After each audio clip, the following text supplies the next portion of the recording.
Kisah Nuh. Kita semua pasti tahu ceritanya kan?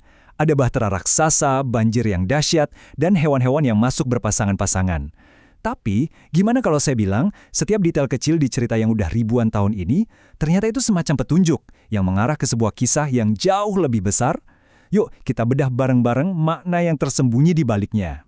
Yap, semua elemen ini pasti udah nggak asing lagi di telinga kita.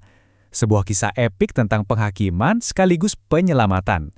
Tapi ternyata setiap detailnya mulai dari nama Nuh itu sendiri sampai pelangi di akhir cerita itu berfungsi kayak penunjuk jalan. Penunjuk yang mengarah ke sebuah realitas yang jauh lebih agung. Oke, kita mulai kupas satu persatu. Tapi, sebelum kita lanjut, ada satu konsep kunci nih yang perlu kita pahami dulu, namanya tipologi. Gampangnya gini deh, anggap aja ini kayak foreshadowing di film. Jadi perjanjian lama itu isinya banyak tipe atau bayangan, bisa orang, benda, atau peristiwa, yang ngasih kita petunjuk tentang penggenapan utamanya di perjanjian baru. Dan penggenapan itu adalah pribadi dan karya Yesus Kristus. Nah, dengan kacamata inilah kita akan membedah kisah Nuh. Oke, kita mulai dari tokoh utamanya dulu. Nuh itu bukan sekedar orang soleh yang kebetulan jago bikin perahu raksasa loh. Namanya sendiri itu udah jadi petunjuk pertama buat kita. Semuanya berawal dari namanya. Ayahnya, Lameh, waktu menamai dia Nuh, itu sambil bernubuat. Anak inilah yang akan memberi kita penghiburan di tanah yang telah dikutuk Tuhan. Jadi dari awal banget, nama Nuh itu udah membawa janji akan sebuah perhentian. Nah, disinilah tipologinya mulai kelihatan jelas banget. Nuh, dia memberikan perhentian yang sifatnya fisik dan sementara buat keluarganya dari dunia yang lagi hancur. Dia ini tipenya atau bayangannya. Tapi, Kristus dilihat sebagai penggenapannya. Dia menawarkan perhentian yang spiritual dan kekal dari kutuk dosa. Singkatnya gini, Nuh menyelamatkan dari air, sementara Kristus dipandang menyelamatkan dari penghakiman abadi. Sekarang, kita pindah ke objek yang paling ikonik dari cerita ini, bahteranya. Ini bukan sekedar kapal biasa, ini tuh ibarat sebuah teologi yang mengapung. Pesannya tuh lugas banget. Di luar bahtera ada penghakiman, di dalam bahtera ada keselamatan. Cuma ada satu tempat perlindungan. Ini paralel langsung dengan klaim Kristus sebagai satu-satunya jalan keselamatan dari penghakiman dosa. Sekarang, coba deh perhatiin instruksi Tuhan yang satu ini. Dia bilang ke Nuh untuk melapisi bahtera dengan pakal. Kedengarannya sih kayak detail konstruksi biasa aja ya. Tapi ternyata dalam bahasa Ibrani aslinya, di sini tersembunyi sebuah petunjuk teologis yang luar biasa. Ini dia kuncinya. Kata Ibrani untuk pakal atau si pelapis ini adalah koper. Kata kerja untuk melapisi adalah kaphar. Dan tahu nggak? Kata kaphar ini adalah akar kata yang sama persis yang nantinya dipakai di seluruh perjanjian lama untuk penebusan dosa. Jadi perintah Tuhan ke Nuh itu kalau kita terjemahkan secara teologis, bunyinya kayak gini. Tutupilah bahteramu dengan penebusan. Keren kan? Sama kayak pakal menutupi bahtera dari air penghakiman, darah Kristus dipercaya menutupi dosa dari murka Allah. Jadi bahtera itu secara harfiah dilapisi dengan gambaran Injil. Dan perhatiin deh, siapa yang nutup pintunya? Bukan Nuh loh, tapi Tuhan sendiri. Nah, ini sering ditafsirkan sebagai gambaran keamanan yang kekal.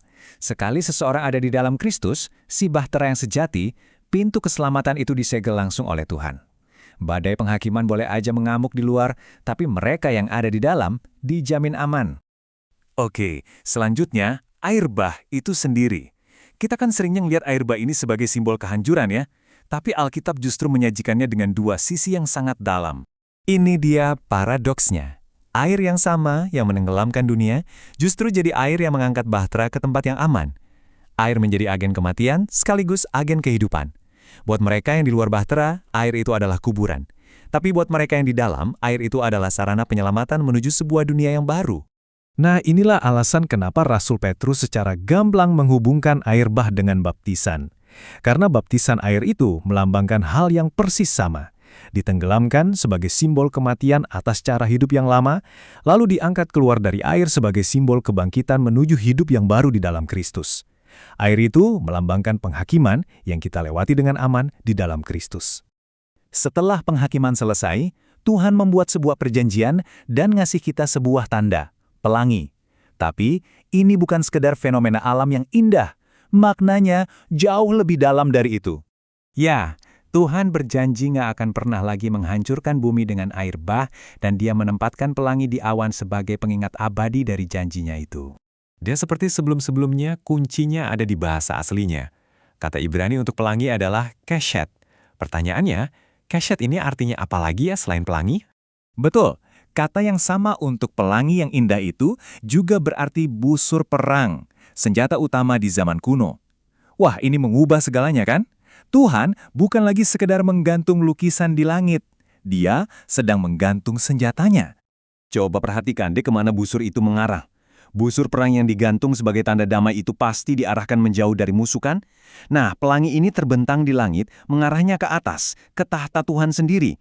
Ini adalah sebuah proklamasi simbolis yang luar biasa banget. Seolah-olah Tuhan bilang, permusuhan sudah berakhir. Senjataku sudah kutaruh. Dan kalaupun panah penghakiman harus dilepaskan lagi, aku sendiri yang akan menerimanya. Ini adalah bayangan salib, di mana Tuhan dalam diri Kristus menyerap murkanya sendiri demi kita. Jadi, setelah kita lihat semua potongan puzzle ini, yuk kita coba rangkai gambaran besarnya. Kisah Nuh ternyata bukan cerita yang berdiri sendiri. Ini adalah Injil dalam bentuk bayangan. Nuh, si pembawa perhentian sementara, menunjuk pada Kristus, sang pemberi perhentian sejati. Bahtera, yang dilapisi kafar atau penebusan, menunjuk pada Kristus sebagai satu-satunya keselamatan. Air bah menunjuk pada baptisan, kematian dan kehidupan baru. Dan pelangi, si busur perang itu, menunjuk pada salib, tempat di mana perjanjian damai dari Tuhan dimeteraikan.